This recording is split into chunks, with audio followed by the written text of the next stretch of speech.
financial independence by getting dependent on the bigger countries in Europe?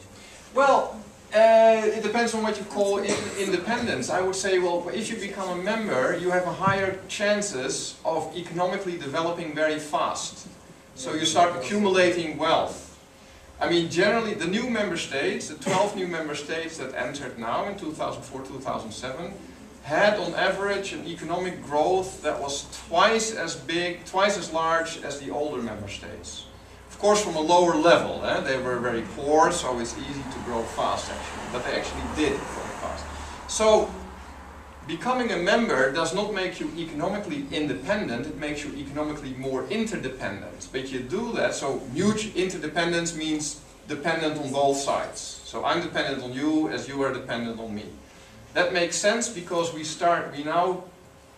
now start economically developing more quickly because we open up to each other, to each other's markets, for instance.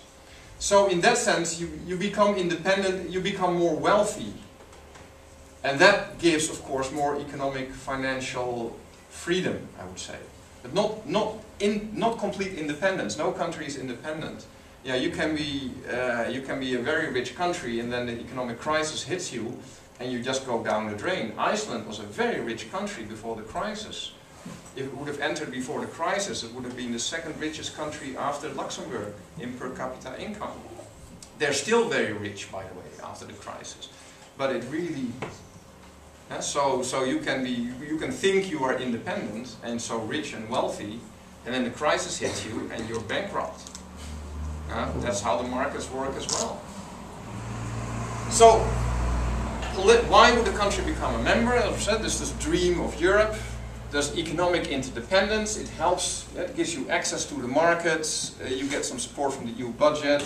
You have to start competing, which is actually good for your economy. The political argument is a big argument is what I call the elephant argument. And the elephant argument I already spoke about. I like elephants, so this will speak about elephants. The elephant argument is as follows. Suppose you come into this room and there's an elephant standing in this room. So you share a room with an elephant. Now if you share a room with an elephant, you're going to pay a lot of attention to the elephant because it's bigger than you, it does whatever it wants to do, and you better, if it moves, you better move as well because you don't want to get flattened. So, entering the EU is becoming part of the elephant. You now have a voice in what the elephant does. The elephant's going to do whatever it's going to do anyway. But if you're not part of it, there's no way you can have an influence on it, or very limited. But if you are part of the elephant, you have now decision-making power in the elephant. You have a voice. And the voice is usually much bigger than the size of your country.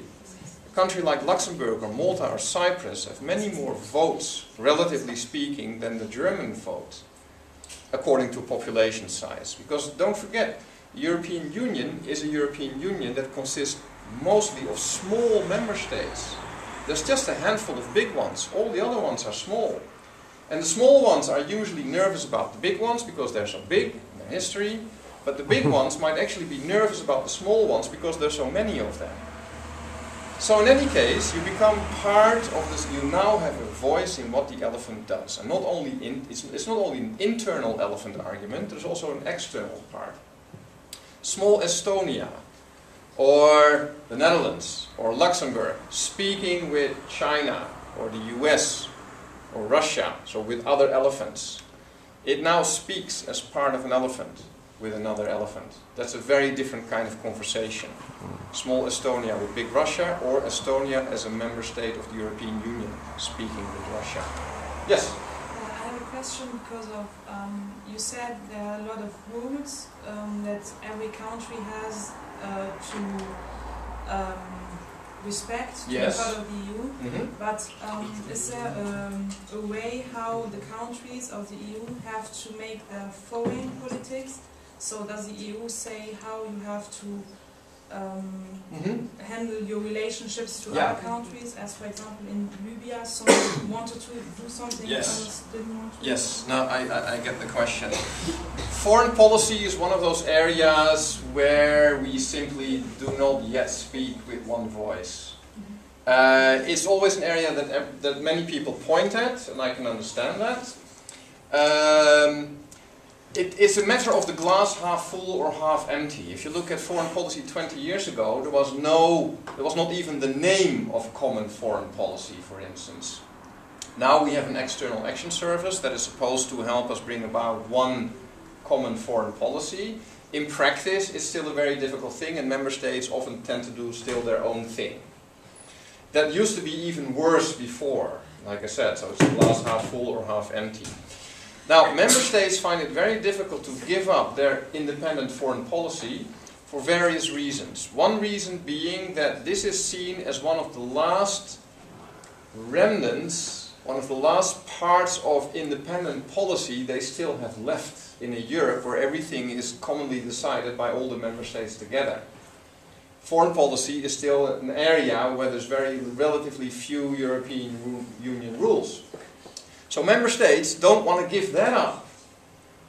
Another reason is that you can have genuine difference. The foreign interests of Germany might be really different as the foreign interests of Spain. But of course, that would also have applied earlier in the whole of Europe, that foreign interests or that interest of Germany might not have been exactly the same as Spain, yet now they share common policy in the EU. So on the foreign area, maybe it's just a matter of time. But it's true, if you say if there's one foreign policy, difficult. No, Yugoslavia showed that now with Libya, it's clear, But the European Union is not really, in that sense, such a big power abroad, not like the US. But I once heard a very nice distinction in how to make a difference, also in foreign policy, between the United States and the European Union. The United States wins the war, and the European Union wins the peace. It's soft power. The US are fantastic at military. I mean, it's very, very impressive. The EU does not want that with our history. We do not want to become a big military power, because everybody remembers what happened last time. We just start fighting until near death. So, we try to, and it's very, like I said, it's a soft power, which gives us also credibility, because we cannot force anything anywhere.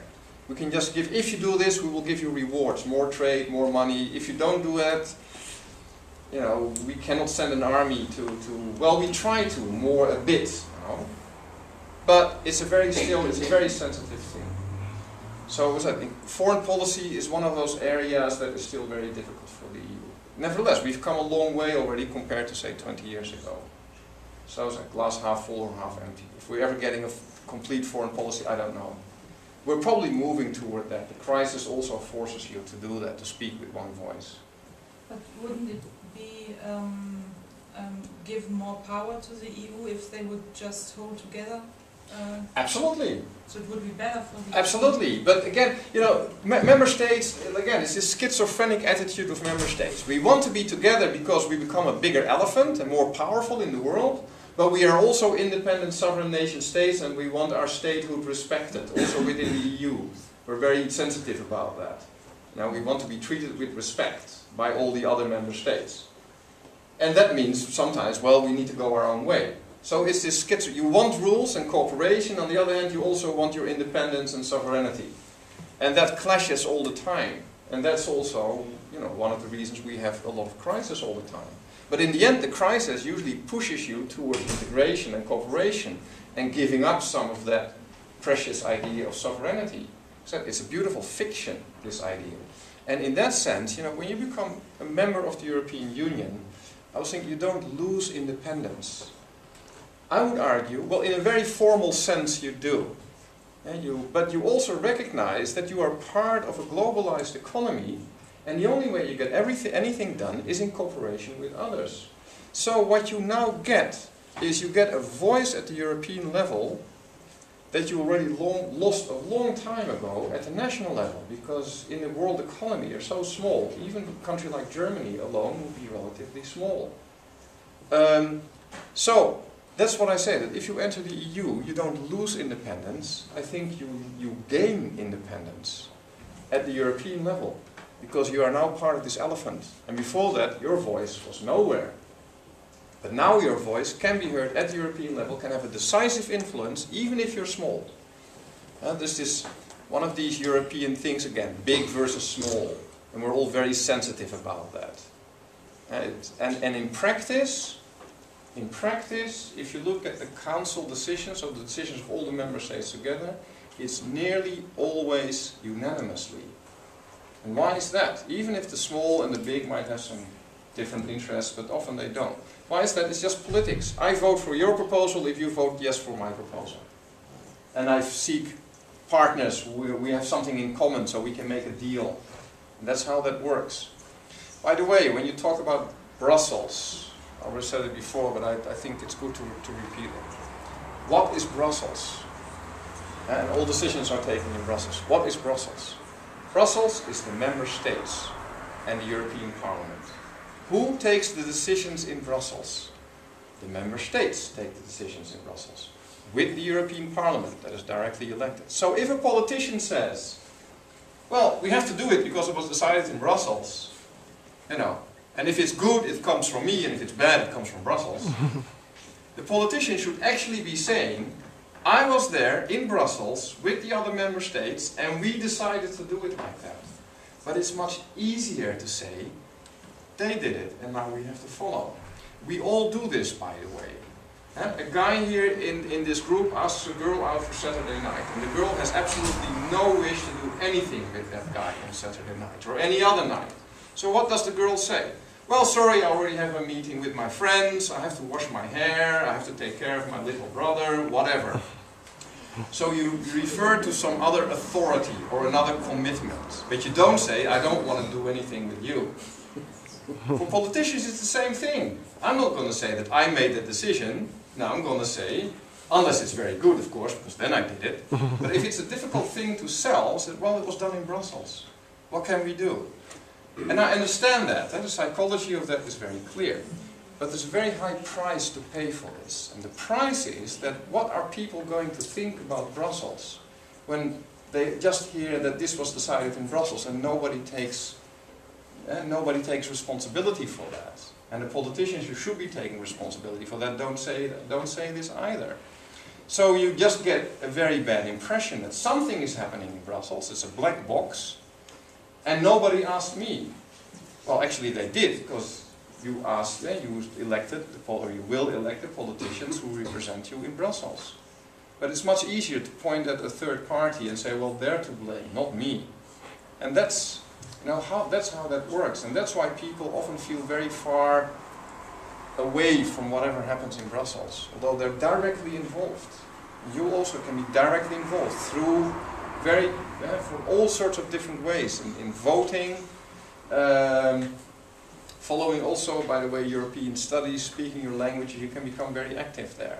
Europe is not in Brussels in that sense. Europe is everywhere, here, right as much, in a very tangible, very direct way. It's not an abstract thing, whatever is in Brussels. Absolutely not. So I was talking about reasons of why a country wants to become a member. So I was talking about this elephant argument. There's one or two other. You want to become a member because you want to secure your democracy. Because you feel, if I don't